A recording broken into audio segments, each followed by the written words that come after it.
वहीं हरियाणा, पंजाब और चंडीगढ़ में भीषण गर्मी को लेकर जारी किए गए ऑरेंज अलर्ट को लेकर मौसम विभाग के डायरेक्टर सुरेंद्र पाल ने बताया कि हीटवेव का असर आने वाले कई दिनों तक जारी रहेगा और फिलहाल राहत की संभावना नहीं है।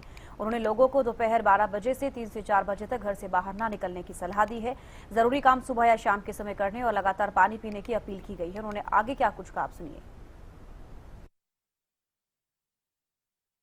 गर्मी का कहर लगातार लोगों को परेशान कर रहा है और आने वाले दिनों में क्या कुछ स्थिति रहने वाली है, गर्मी की कितना कहर और जो है गर्मी का रहने वाला है और हीट वेव किस प्रकार से जो है आने वाले दिनों में रहने वाली है और किन किन बातों का खास तौर पर ध्यान रखना चाहिए, वो तमाम बातचीत करेंगे। खास बातचीत करने के लिए हमारे साथ चंडीगढ़ से डायरेक्टर हैं मौसम विभाग के सुरेंद्र पाल, वो मौजूद हैं। सबसे पहले हरियाणा न्यूज पर आपका स्वागत है सर। जी बहुत धन्यवाद जी। सर, जानना चाहेंगे मौसम की क्या स्थिति अभी है और आने वाले दिनों में क्या स्थिति रहने वाली है? देखो, लू की स्थिति तो बनी हुई है दोनों स्टेट्स में, पंजाब और हरियाणा में।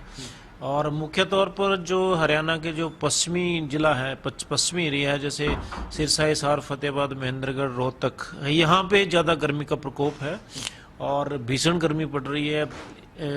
Heat wave to severe heat wave वहाँ चली हुई है। लेकिन अच्छी बात यह है कि अगले 2 से 3 दिनों में कुछ जो है पश्चिम विक्षोभ का असर होगा। हालांकि उसका ज़्यादा इम्पैक्ट जो है सिर्फ पहाड़ों के साथ साथ होगा, जैसे पंजाब के साथ जो हिमाचल के साथ जो पंजाब के जिले हैं, सिमिलरली उत्तराखंड के साथ। लेकिन उससे ये होगा कि तापमान में कुछ कमी जरूर आएगी। लेकिन साथ साथ में ये भी है कि लू की स्थिति अभी लगातार बनी रहेगी 4 से 5 दिन। एक टेम्परली कुछ जो है रिलीफ अगले 3 दिनों में पॉसिबल है। यानी कि 3 दिन तक ऐसे ही हीट वेव चलता रहेगा सर? हाँ, हीट वेव तो कंटिन्यू करेगा, मतलब 4 से 5 दिन जो है लू रहेगी। लेकिन जो अभी, क्योंकि आज भी कुछ टेम्परेचर्स में कमी आ गई है, अगर ओवरऑल देखें तो टेम्परेचर में करीब 1 डिग्री के आसपास जो है आज अंतर आ गया है। तो ये वजह ये है क्योंकि पश्चिम विक्षोभ है हल्का सा, और उससे जो है थंडरस्टॉर्म एक्टिविटी की पॉसिबिलिटी है। वो ये नहीं होगा कि लगातार कोई बारिश हो जाएगी, लेकिन टेम्परली कुछ जो है डेवलपमेंट्स होगी, बादल आएंगे, कुछ विंड चल सकती हैं, कुछ हल्की बारिश है अगले 2 से 3 दिन। इसको परमानेंटली राहत तो नहीं कहा जा सकता? नहीं, परमानेंट राहत नहीं है। तो लोगों के लिए ये मैसेज क्लियर है कि आने वाले दिनों में अब और गर्मी पड़ेगी और हीट वेव की कंडीशंस जो है हरियाणा, पंजाब में बिल्कुल रहेगी। हमें मतलब थोड़ा ध्यान ये रखना है कि खासकर दिन के समय में, क्योंकि ज़्यादा दिक्कत हो जाती है, उसको अवॉइड करें। लोगों को काम करना है तो मॉर्निंग इवनिंग में कुछ रीशेड्यूल कर लें, पानी की मात्रा ज़्यादा रखें। और इसके साथ साथ में जैसे बिजली की डिमांड भी ज़्यादा होती है तो उसको भी ज़रा किफ़ायत से बरतें हम, कि कैसे करना है। तो ये सब बातों का थोड़ा मैनेजमेंट की बात आएगी आगे ना, तो उसका ध्यान रखना। सर, जिस प्रकार से आपने जिक्र किया कि सिरसा या और कई जिलों का आपने जिक्र किया जहां पे ज्यादा तापमान है, क्या वजह है वहां पर ज्यादा तापमान होने की? सर देखिए, ये जो गर्मी होती है, लू होती है, ये वेस्टर्लीज में आती है, पश्चिमी दिशा से हवाएं जो रूटीन में चलती हैं। तो वो क्या, ये हवाएं ये तो सहारा डिजर्ट से या राजस्थान से होके आती हैं।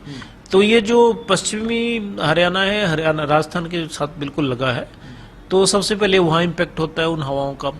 ये गर्म हवाएं राजस्थान से डिजर्ट से आती है और पहले राजस्थान में सबसे ज़्यादा गर्मी आप पता ही आप वहाँ होती है। फिर ये पंजाब, हरियाणा आता है, वेस्टर्न पार्ट हरियाणा, फिर ये ट्रेवल करते करते फिर पंजाब आता है, फिर ये आगे चला जाता है वेस्ट यूपी, फिर ईस्ट यूपी, बिहार। इस तरह से ये मूवमेंट्स होती है सारी हवाओं की। तो सर, जिस प्रकार से आपने जिक्र किया कि राजस्थान से आते आते वो राजस्थान में ज़्यादा गर्मी होती है, फिर तो ऐसे में पहाड़ी इलाके जहाँ पर अभी ठंड की स्थिति है, वहाँ पर लोगों को अभी ट्रैवल करना चाहिए फिर? हाँ, नहीं, वहाँ टेम्परेचर तो कंपेरेटिवली कम होते हैं पहाड़ों में, क्योंकि जितनी हाइट पे जाएंगे वहाँ टेम्परेचर कम होता है।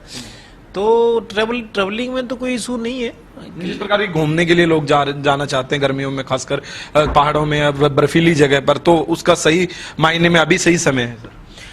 हाँ, समय तो कह सकते हैं, पर यह है कि बहुत ज़्यादा फिर एक तरह से क्या कहते हैं कि काफ़ी इन्फ्लो हो जाता है टूरिस्ट का, और गाड़ियों का इन्फ्लो ज़्यादा हो जाता है। तो वो भी एक तरह से कई बार रहता है कि पहाड़ों में बहुत ज़्यादा इन्फ्लो टूरिस्ट का हो जाता है, उससे जो वहाँ के रिसोर्सेज हैं या दूसरी चीज़ों, उन पे भी एक तरह से स्ट्रेस आ जाता है। तो ये जरूर है कि गर्मियों में थोड़ा सा अच्छा होता है पहाड़ों में जाना। गर्मियों की मार सर कहीं ना कहीं जानवरों पर और पशुओं पर भी खास तौर पर देखने को मिलती है। बिल्कुल, इसमें देखिए आप तमाम जितने भी हमारे स्पीसीज हैं, वाइल्ड लाइफ है, या आपकी डायरी प्रोडक्ट्स हैं, लाइव स्टॉक्स है, क्योंकि ये पूरा कंजप्शन भी कम होता है इससे।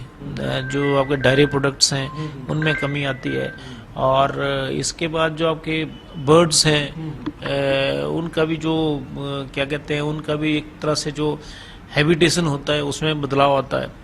बहुत सी चीजें होती है जो टेम्परेचर से इम्पेक्टेड होती है। खासतौर पर आपकी तरफ से क्या अपील आम जन से की जाएगी कि किस प्रकार की हिदायतें जो जिनका पालन करना चाहिए सर? एक तो सबसे इम्पोर्टेंट बात है कि अफवाहों में आने की जरूरत नहीं है, क्योंकि कई बार ऐसा होता है कि कोई सोशल मीडिया पे कुछ चीज स्क्रॉल हो रही है या सर्कुलेट हो रही है कि ये हो जाएगा, टेम्परेचर 55 चला जाएगा, ऐसे चला जाएगा, कुछ इस तरह की खबरें कई बार आती हैं।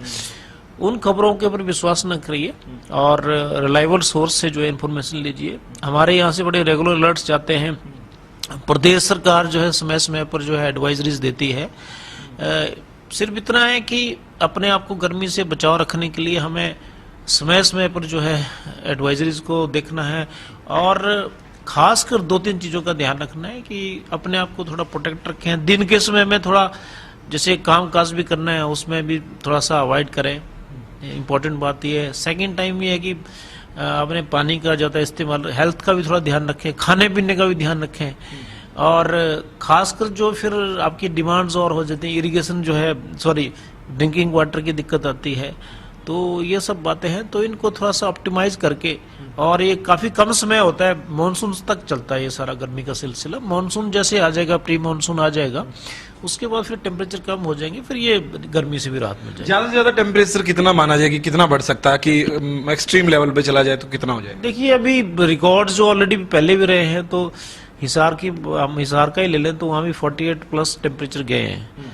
तो अभी तो 47 के आसपास या उसके आसपास के टेम्परेचर रहे हैं। रोहतक में 46.9 गया है जैसे, तो 48 तो ऑलरेडी जा चुके हैं, रिकॉर्ड्स हैं वहाँ के। तो 48 या 49 के बाद जो टेम्परेचर बढ़ते हैं, फिर थोड़ा सा ये होता है कि तो अलग टेम्परेचर हो रहे हैं। लेकिन अभी बिल्कुल उस दिशा में हम जा ही रहे हैं, क्योंकि अभी तो 2 से 3 दिनों में तो इतने नहीं होंगे, टेम्परेचर थोड़े कंट्रोल हो जाएंगे, लेकिन उसके बाद फिर बढ़ेंगे। तो ऐसा नहीं है कि कोई बहुत ज़्यादा अनयूजुअल सिचुएशन होने वाली है इमीडिएटली। जून की मैं बात नहीं कर रहा हूँ, लेकिन अभी इमीडिएटली करीब 5 से 7 दिनों में इस तरह का तो नहीं होगा। 3 दिन जो है लू तो बनी रहेगी, लेकिन टेम्परेचर में कुछ अंतर आएगा। ऐसा नहीं है कि लगातार ही बढ़ेंगे अब आगे, तो ये बात है। उसके बाद फिर 3 दिन बाद फिर से थोड़े से राइज करेंगे।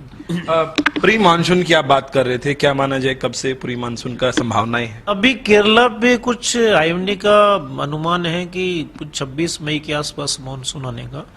और फिर ये होता है कि मानसून जब भी आता है तो थोड़ा नॉर्थवर्ड कैसे वो प्रोग्रेस करता है, तो उसके ऊपर काफ़ी डिपेंड करता है। कई दफ़ा ये होता है कि मानसून अर्ली आ गया तो फिर वो बीच में रुक जाता है। तो अभी तो अर्ली ऑनसेट है मानसून का। अगर ये कंटिन्यू करता है, कोई दिक्कत नहीं आती है, तो मुझे लगता है अर्ली प्री मानसून शावर आ जाएंगे और फिर मानसून भी आ जाएगा। धन्यवाद सर। ये थे हमारे साथ डायरेक्टर मौसम विभाग सुरेंद्र पाउल, जिन्होंने तमाम जानकारी दी और उन्होंने बताया कि अब आने वाले दिनों में हीट वेव का जो कहर है वो लगातार बरकरार रहने वाला है, और घरों से बाहर ना निकलें, कम से कम जो कह सकते हैं कि जो है जरूरी काम होने पर ही घरों से बाहर जाएं। इस प्रकार की जो हिदायतें हैं उनका पालन करने का काम करें। वीडियो जर्नलिस्ट जसवीर के साथ प्रदीप शोकंद, हरियाणा न्यूज।